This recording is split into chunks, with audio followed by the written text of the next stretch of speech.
Welcome to my YouTube channel info byte with Savera Nazir. आज की video में हम रेफरेंसिंग पे बात करेंगे।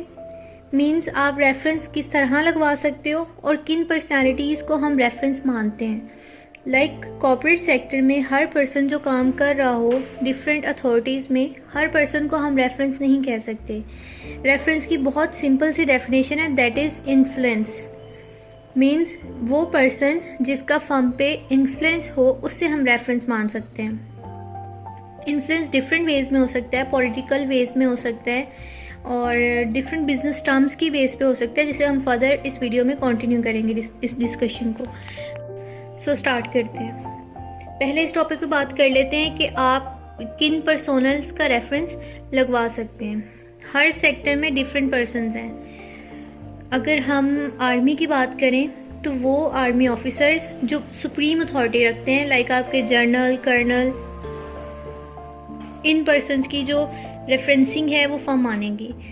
सेकंड, अगर आप अपने पॉलिटिशियन साइड पे आ जाएं तो जो भी आपके MNAs, MPAs जो आपकी रेलिवेंट सिटी के हैं, इनके रेफरेंसिंग चलेगी। और अगर आप प्रोविजनल लेवल पे किसी को जानते हैं, फेडरल लेवल पे किसी को जानते हैं, तो वो ज़्यादा अच्छी बात है। मीन MPAs प्रोविजनल लेवल पे हो जाते हैं, MNA जो होते हैं वो फेडरल लेवल पे होते हैं। इसके अलावा अगर मैं बात करूँ सिविलियन साइड पे, लाइक जो हमारे गवर्नमेंट ऑफिशियल्स होते हैं उसमें कमिश्नर, असिस्टेंट कमिश्नर, फिर IG पुलिस सेक्टर में, ये जो है ये भी एक अच्छी रेफरेंसिंग होती है। और अगर हम कॉर्पोरेट सेक्टर में आ जाएं तो कॉर्पोरेट सेक्टर में किसी भी कंपनी का जो कि फर्म का क्लाइंट हो, उसका CEO, CFO एंड डायरेक्टर वो आपकी रेफरेंसिंग कर सकते हैं। अब हर सेक्टर में कुछ जो है ना वो फैक्टर्स होते हैं। कॉर्पोरेट सेक्टर में फैक्टर ये है कि इट डिपेंड्स कि फर्म का कितना रेवेन्यूज क्लाइंट से आता है। अगर तो फर्म के लिए वो क्लाइंट मेजर है तो फर्म जो है वो टेंशन लेगी कि मैंने अपने क्लाइंट को ऑफेंड नहीं करना, उसकी बात को मानना है, तो उस केस में आपका रेफरेंस स्ट्रॉन्ग है। लेकिन अगर फर्म के बहुत ज़्यादा बड़े क्लाइंट्स हैं और उस क्लाइंट से हार्डली कोई 3%, 4% फर्म का रेवेन्यू आता होगा, तो वो इस चीज़ को इतना बॉदर नहीं करेगी। अगर वो नहीं रखना चाहेगी तो वो आपके रेफरेंस को मना कर देगी कि हमारे पास ऑलरेडी बच्चे हैं या किसी भी अदर रीज़न की वजह से। एक और रेफरेंसिंग भी होती है जिसका जो है वो अथॉरिटी और पावर से कोई ताल्लुक नहीं होता, दैट इज़ रिलेटिव्स, पार्टनर्स के रिलेटिव्स, बेशक वो फ्रेंड्स हों, फैमिली सर्कल में कोई हो, ये रेफरेंसिंग भी होती है। अब जो है मैं आपको एक बात बताने लगी हूँ, वो ये कि ज़रूरी नहीं है कि आपका जो रिलेशन है वो इन पर्सन से डायरेक्ट हो। लाइक मे बी कोई पर्सन IG पाकिस्तान को नहीं जानता हो, कोई भी डायरेक्ट एडिशनल कमिश्नर या कमिश्नर के रेफरेंस में ना आता हो, कोई भी डायरेक्ट जनरल या कर्नल को नहीं जानता हो, लेकिन कुछ ऐसे पर्सोनल्स अगर आपकी फैमिली में हैं जिनका उठना बैठना इन लोगों के साथ है, तो वो आपका रेफरेंस क्रिएट करने में आपकी हेल्प कर सकते हैं। फॉर एग्जांपल, आप एक कंपनी में एक कंपनी है जिसका जो ऑडिटर है वो आपकी रिक्वायर्ड फर्म है, ठीक, और वो मैनेजर जो अगर रेफरेंस लगवाएगा आपका, तो फर्म शायद इतना उसको प्रोटोकॉल ना दे। लेकिन अगर वो मैनेजर अपने किसी डायरेक्टर, किसी CFO, किसी CEO से रिक्वेस्ट करे कि सर मैंने अपने एक स्टूडेंट को या फिर अपने किसी रिलेटिव को या किसी भी जानने वाले को इस फर्म के अंदर रखवाना है, तो वो रखवा देगा अगर अच्छी बातचीत चल रही हुई। तो सेकेंडरी पर्सन भी आपका फर्स्ट अथॉरिटी तक पहुंचने में हेल्प कर सकता है, जो नेक्स्ट आपको फर्म मूव करवा देगा, फर्म में रेफरेंसिंग करवा देगा। आई होप मैं क्लियर कर पाई हूँ कि रेफरेंसिंग किन किन की हो सकती है।